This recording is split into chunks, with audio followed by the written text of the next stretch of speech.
निकलता है कुछ लगता है। मैं तो कल इलाहाबाद का दौरा कर आया था और उस दौरे के बाद कई लोगों की घबराहट भी दिखी, मगर मेरा ये मानना है अंतिम छोर है, सपोर्ट कोई अब किसको करे, जनता ने मन बना लिया है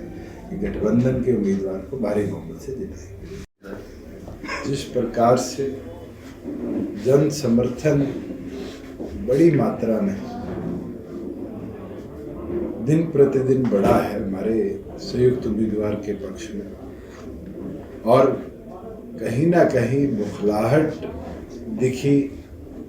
उन लोगों के जो कहते थे कि मैं घर से बाहर नहीं निकलूंगा तो विधायक बन जाऊंगा। ये दर्शाता है कि गठबंधन का उम्मीदवार भारी मतों से इस सीट को जीतकर सरकार की हिस्सेदारी में इलाहाबाद को डालने का काम करेगा और इलाहाबाद के अगले 3 साल के विकास के लिए प्रतिनिधि बनकर विधानसभा के अंदर इलाहाबाद का पक्ष रखने का काम करेगा। मैंने तो निरंतर कल पूरे दिन में कई गांव का, शहर का दौरा किया और जो जन समर्थन मिला है वो हरियाणा सरकार के पक्ष में है, हमारे गठबंधन के पक्ष में। और आज 2 साल पूरे होने पर मैं तो मानता हूँ कि हमारे लिए बड़े जोश और उत्साह का दिन है कि जो हमारे कॉमन मिनिमम प्रोग्राम के अंदर वादे थे, मेजॉरिटी बड़े वादे हमारी सरकार ने पूरे करने का काम किया है और निरंतर आने वाले 3 सालों में बचे हुए जितने हमारे ऐसे कार्य हैं उनको भी संयुक्त तौर पर दोनों पार्टियां और मजबूती से आगे ले जाने का काम करेगी। मैं तो मानता हूं कि 2 साल ऐतिहासिक रहे कि हमने विधानसभा के अंदर जितने भी एक्ट्स में अमेंडमेंट करी उनका लाभ जनता को मिला। जितने भी नए कानून लाने का काम किया, चाहे वो महिलाओं के लिए 50% पंचायती राज में हिस्सेदारी हो, 8% BCA की हिस्सेदारी हो, 75% युवाओं के लिए प्रदेश के अंदर तमाम प्राइवेट रोजगार में हिस्सेदारी हो, हमारे प्रदेश के अंदर जो एक 7A की समस्या थी उसको दुरुस्त किया और उसके साथ साथ डिजिटल उपयोग के साथ जो कोई इरेगुलरिटीज भी होती थी कम्युनिकेशन गैप के कारण, उसको पूरी तौर पर बंद करने का काम किया। हमारी सरकार ने छात्रों को एग्जामिनेशन, सेंट्रल एग्जामिनेशन के बराबर लाकर HTAC जैसी समस्या में जो बारी बारी एक्सटेंशन की मांग आती थी उसको पूरी तौर पर समाप्त करने का काम किया। हमारी सरकार ने पहली बार देश के अंदर गांव को लाल डोरा मुक्त कराने का जो सपना था उसको अचीव कर सिरसी से दिखाया और आज लगभग 4000 गांव 6800 में से हमने पूरी तौर पर अचीव करने का काम किया है। और बच्चों को भी हमने टारगेट लिया है कि डिजिटल सर्वे इस साल के अंत तक हम कर नेक्स्ट ईयर के अंदर ऑब्जेक्शंस निपटा कर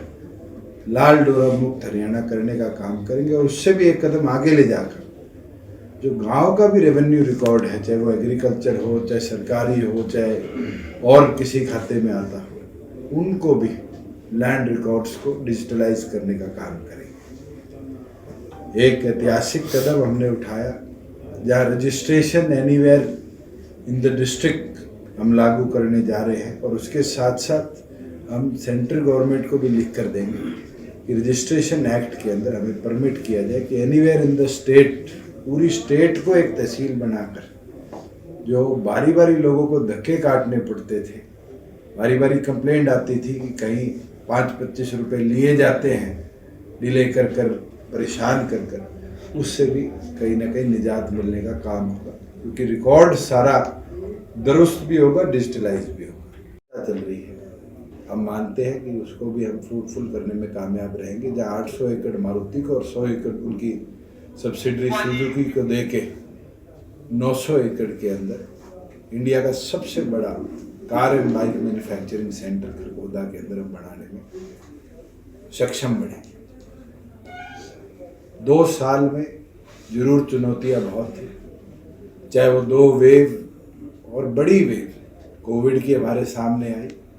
या फिर दूसरी ओर पर आंदोलन ने भी कहीं ना कहीं विकास के अंदर बाधा डाली, पर उसके बावजूद कृषि क्षेत्र के अंदर इजाफा हुआ है। हमारे किसान को 13 अलग अलग फसलों को एमएसपी में बेचने में कामयाबी मिली, और तो और पहली बार हुआ कि बाजरे के अंदर जहाँ मार्केट रेट एमएसपी से नीचे था 600 रुपये प्रति कुंटल, हमारी सरकार ने 1,33,000 किसानों के खाते में 263 करोड़ रुपया ट्रांसफर कर ऑलरेडी देने का काम किया है। और बचे हुए जो फार्मर्स हैं उनका भी हम अगले 1 सप्ताह 10 दिन के अंदर बैलेंस जो पैसा है, जो हमारी कमिटमेंट है, वो ट्रांसफर कर देने का काम करें।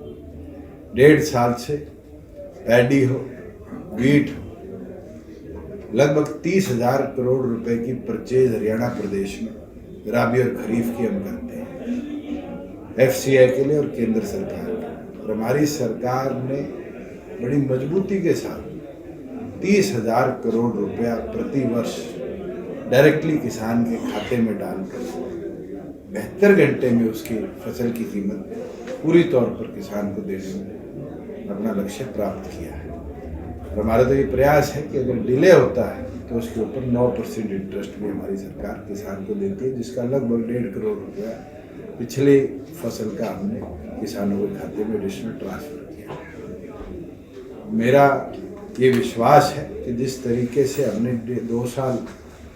बेमिसाल पूरे करे हैं, अगले 3 साल के अंदर हमारी सरकार इसी लक्ष्य के ग्रामीण अंचल को और अच्छा करा जाए, शहरी क्षेत्र को मॉडर्नाइज किया जाए,